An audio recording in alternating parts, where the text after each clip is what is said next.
അസ്സലാമു അലൈക്കും വറഹ്മത്തുള്ളാഹി. അഫാൻ ആത്മഹത്യക്ക് ശ്രമിച്ചു. ഏത് അഫാന്? കുറച്ച് മുമ്പ് നമ്മളൊക്കെ കേട്ടതാണ് വെഞ്ഞാറമ്മൂട് കൂട്ടക്കൊലപാതകം നടത്തിയ ഒരു അഫാനെക്കുറിച്ച്. അന്നേ നമ്മൾ പറഞ്ഞിട്ടുണ്ടായിരുന്നു, ആ ലഹരിയുടെ മത്ത് അവൻ്റെ സിരകളിൽ നിന്ന് ഇറങ്ങിപ്പോകുമ്പോൾ അവൻ അങ്ങേയറ്റത്തെ കുറ്റബോധം വരുമെന്ന്. ഇന്നിതാ കുറ്റബോധം സഹിക്കാൻ കഴിയാതെ അഫാന് പൂജപ്പുര സെൻട്രൽ ജയിലിൽ അവൻ്റെ ജീവനൊടുക്കാൻ അവൻ ശ്രമിച്ചു എന്ന വാർത്ത. വളരെ ഗുരുതരമായിട്ട് വെന്റിലേറ്ററിലാണ് അഫാൻ ഇപ്പോഴും കഴിയുന്നത്. 48 മണിക്കൂർ അഫാനെ വെന്റിലേറ്ററിൽ വെക്കണമെന്നാണ് ഡോക്ടർമാരുടെ ഉത്തരവുള്ളത്. അതിൽ 24 മണിക്കൂർ കഴിഞ്ഞു. ഇനിയും 24 മണിക്കൂർ വെന്റിലേറ്ററിലായിട്ട് തന്നെ അഫാൻ തുടരും. നിങ്ങൾ ചിന്തിച്ചു നോക്ക്, എത്ര വലിയ ക്രൂരതയാണ് അവൻ ചെയ്തത്. ഇന്നിതാ അവന് ഓരോ ദിവസവും ഉറങ്ങാൻ പോലും അഫാന് കഴിയുന്നില്ല എന്നുള്ളതാണ് സത്യം. കാരണം ആദ്യമേ പോലീസ് ഉദ്യോഗസ്ഥരോട് അഫാൻ പറഞ്ഞിട്ടുണ്ടായിരുന്നു, ഞാൻ ജീവനൊടുക്കുമെന്നുള്ള കാര്യം. അതുകൊണ്ട് തന്നെ അഫാന് വേണ്ടിയിട്ട് വലിയ ഒരു സുരക്ഷയാണ് അവർ ഒരുക്കിയിട്ടുള്ളത്. അഫാന്റെ കൂടെ വേറെ ഒരു തടവുകാരനെ വെക്കുകയും അയാളും അതുപോലെ തന്നെ കാവലിന് നിൽക്കുന്ന പോലീസുമൊക്കെ അഫാനെ സദാസമയം നിരീക്ഷിക്കുകയും ചെയ്തു. പിന്നെ എങ്ങനെയാണ് അഫാൻ ഇങ്ങനെ ഒരു ആത്മഹത്യാ ശ്രമം നടത്തിയത് എന്നറിയോ? ഈ തടവുകാരനായ വ്യക്തി ഫോൺ ചെയ്യാൻ വേണ്ടിയിട്ട് പുറത്തു പോയ തക്കത്തിന് ടോയ്ലറ്റിലേക്ക് പോകണമെന്നാവശ്യപ്പെട്ടപ്പോൾ പോലീസ് ഉദ്യോഗസ്ഥർ ടോയ്ലറ്റിലേക്ക് കൊണ്ടുപോകുമ്പോൾ അവിടെ അയലിൽ തൂക്കിയിട്ടിരുന്ന ഒരു തുണി പോലീസ് കാണാതെ കൈക്കലാക്കുകയും നിമിഷ നേരം കൊണ്ട് അഫാന് ഇത്രയും വലിയ ഒരു കാര്യം ചെയ്തത്. അവന് ജനാലയിൽ ആ ഒരു തുണി ചുറ്റി അത് കഴുത്തിൽ ചുറ്റിയിട്ട് തൂങ്ങി. ഒരു ഞരക്കം കേട്ടപ്പോഴാണത്രേ പോലീസ് നോക്കിയത്. അപ്പോൾ തൂങ്ങിയാടുന്ന ബോധരഹിതനായിട്ടുള്ള അഫാനെയാണ് പോലീസ് കാണുന്നത്. അങ്ങനെ അഫാനെ ഹോസ്പിറ്റലിലേക്ക് കൊണ്ടുപോവുകയും അവിടെ അതിതീവ്രമായ പരിചരണത്തിൽ തന്നെ അഫാനെ കയറ്റുകയും ചെയ്തു. അഫാന്റെ നില വളരെയേറെ ഗുരുതരമാണ്. തലച്ചോറിലേക്കും അതുപോലെ ഹൃദയത്തിലേക്കൊക്കെയുള്ള ഞരമ്പുകൾക്ക് കേടുപാട് സംഭവിച്ചിട്ടുണ്ട് എന്നൊക്കെയാണ് അറിയാനായിട്ട് കഴിയുന്നത്. 4 മാസത്തോളം അഫാന് ചികിത്സ വേണ്ടിവരുമെന്നാണ് ഇപ്പോൾ കിട്ടുന്ന പുതിയതായിട്ടുള്ള റിപ്പോർട്ടുകൾ. ഇപ്പോൾ ഈ അഫാനെ അവിടെ ചെയ്ത കൊലപാതകങ്ങളുണ്ടല്ലോ, ഒരുപാട് ആളുകൾ അഫാനെ വകവരുത്തി. അതിൽ സൽമ ബീവിയുടെ കേസിൽ മാത്രമാണ് കുറ്റസമ്മതം സമർപ്പിച്ചിട്ടുള്ളത് എന്നാണ് അറിയാൻ കഴിഞ്ഞത്. ഇനി ബാക്കിയുള്ള ആളുകളുടെ കൊലപാതകങ്ങളിലൊക്കെ കേസുകൾ സമർപ്പിക്കാനിരിക്കുകയാണ്. അതിൻ്റെ ഇടയിലാണ് ഇങ്ങനെ ഒരു കാര്യം അഫാൻ ചെയ്തത്. അതുകൊണ്ട് തന്നെ അതൊക്കെ അവതാളത്തിലാകുന്ന രീതിയാണ് ഇപ്പോൾ കണ്ടുവരുന്നത്. ജയിലധികൃതരുടെ വീഴ്ചയുണ്ടോ എന്ന് ചോദിച്ചാൽ ഇല്ല എന്നുള്ള കാര്യങ്ങളാണ് ഇപ്പോൾ നമുക്ക് മനസ്സിലാക്കാനായിട്ട് കഴിയുന്നത്. അഫാൻ്റെ ഉപ്പയോട് ഇതുമായിട്ട് ചോദിച്ച സമയത്ത് അഫാൻ ചെയ്തതിന് അവൻ അനുഭവിക്കണമെന്നാണ് ആ മനുഷ്യൻ മറുപടി പറയുന്നത്. കാരണം ആ മനുഷ്യൻ അത്രേ പറയാൻ കഴിയുകയുള്ളൂ അഫാൻ്റെ വിഷയത്തിൽ. കാരണം മനസ്സുകൊണ്ട് അവൻ എൻ്റെ മകനല്ല എന്ന് ആ മനുഷ്യൻ ഉറപ്പിച്ച് കഴിഞ്ഞിട്ടുണ്ട്. കാരണം തൻ്റെ ഇളയ മകന്, ആ കുട്ടിയുടെ മുഖഭാവം നിങ്ങൾ കണ്ടല്ലോ, നിഷ്കളങ്കത മാറാത്ത ഒരു മുഖഭാവം. ഇളയ മകൻ എന്ന് പറയുമ്പോൾ മാതാപിതാക്കൾക്ക് അങ്ങേയറ്റം സ്നേഹവും അതുപോലെ വാത്സല്യവും ഒക്കെ നൽകുന്ന കുട്ടികളാണ്.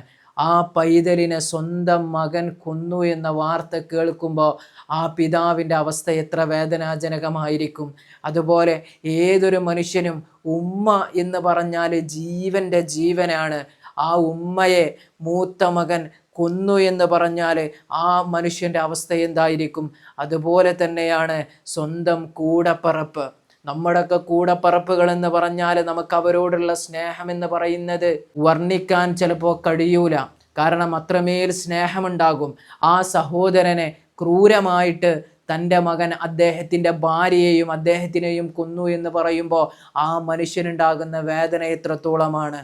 അഫാൻ്റെ ഉള്ളിൽ ഇപ്പോഴുള്ള ചിന്തകൾ എന്ന് പറയുന്നത് എങ്ങനെയെങ്കിലും മരിക്കണം എന്നുള്ളതാണ്. കാരണം അഫാനെ സ്നേഹിക്കാൻ, അഫാനെ അംഗീകരിക്കാൻ ഈ ഭൂമിയിൽ വേറെ ഒരാളില്ല എന്ന് അഫാൻ അറിയാം. അതുപോലെ തന്നെ ഇനി ഒരുപാട് വർഷങ്ങൾ ജയിലിൽ കഴിഞ്ഞിട്ട് പുറത്തേക്ക് ഇറങ്ങി വന്നാൽ അഫാനെ സ്വീകരിക്കാനും ആരുമില്ല എന്നും അറിയാം. അതിലൊക്കെ ഉപരിയായിട്ട് ആഡംബരത്തോടു കൂടി ജീവിച്ച അഫാനെ ഇനി ഒരിക്കലും ആ ആഡംബരം ഈ ജയിൽവാസത്തിൻ്റെ ഉള്ളിൽ കഴിയില്ല എന്നുള്ള ഒരു ബോധം കൂടി അഫാന് വന്നിട്ടുണ്ടാകും. ജയിലെന്ന് പറയുന്നത് ചിലപ്പോൾ അവിടെ ജോലികളുണ്ടാകാം, അല്ലെങ്കിൽ മറ്റു കാര്യങ്ങളുണ്ടാകാം, ഒക്കെ ചെയ്യും. പക്ഷേ ഈ പുറത്ത് ആഡംബരത്തോടു കൂടെ ജീവിച്ച ഒരു മനുഷ്യനെ പെട്ടെന്നൊരു കൂട്ടിലേക്ക് അടച്ചു കഴിഞ്ഞാൽ എന്താകും അവൻ്റെ അവസ്ഥ?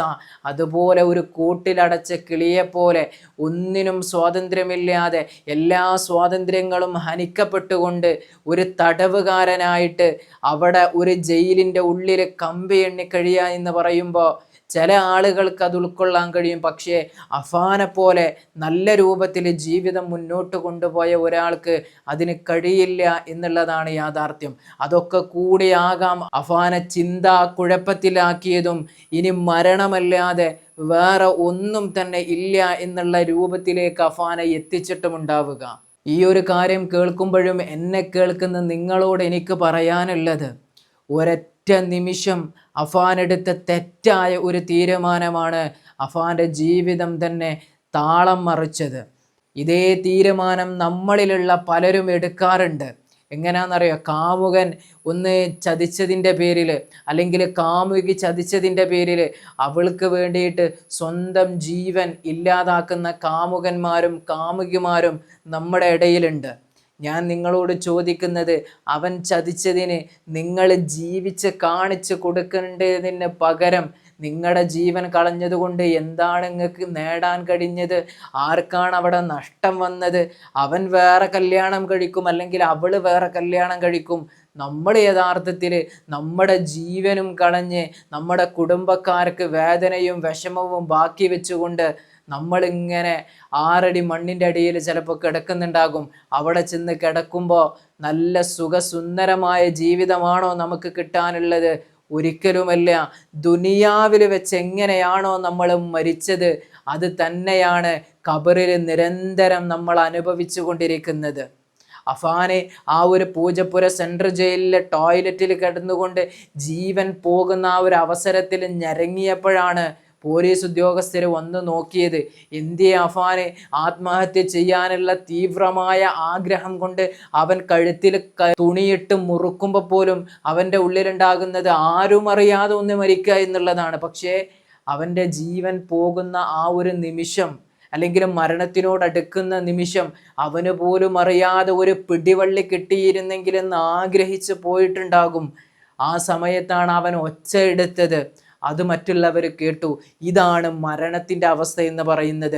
മരിക്കാൻ നമ്മൾ സജ്ജമായിട്ട് ചെല്ലുമ്പോൾ, മരണത്തിനെ അഭിമുഖീകരിക്കുന്ന സമയത്ത് ജീവിതത്തിലേക്ക് തിരിച്ചു വരാൻ ആഗ്രഹിക്കുന്ന ഒരു സമയമുണ്ട്. പക്ഷേ അതിൻ്റെ ഉള്ളിൽ മരണമെങ്ങാനും പുലുക്കിക്കഴിഞ്ഞാൽ സർവ്വതും അവിടെ നഷ്ടമാവുകയാണ്. അതുകൊണ്ട് എനിക്ക് പറയാനുള്ളത്, എന്തെങ്കിലും ഒരു പ്രയാസങ്ങളോ ബുദ്ധിമുട്ടുകളോ വന്നു കഴിഞ്ഞാൽ ഒരിക്കലും മരണം അതിനുള്ള ഒരു ഡിസിഷനായിട്ട്, ഒരു തീരുമാനമായിട്ട് നിങ്ങൾ എടുക്കരുത് എന്ന് മാത്രമാണ്. അള്ളാഹു നമ്മളേവരെയും കാത്തുരക്ഷിക്കുമാറാകട്ടെ. അസ്സലാമു അലൈക്കും വറഹ്മത്തുള്ളാഹി.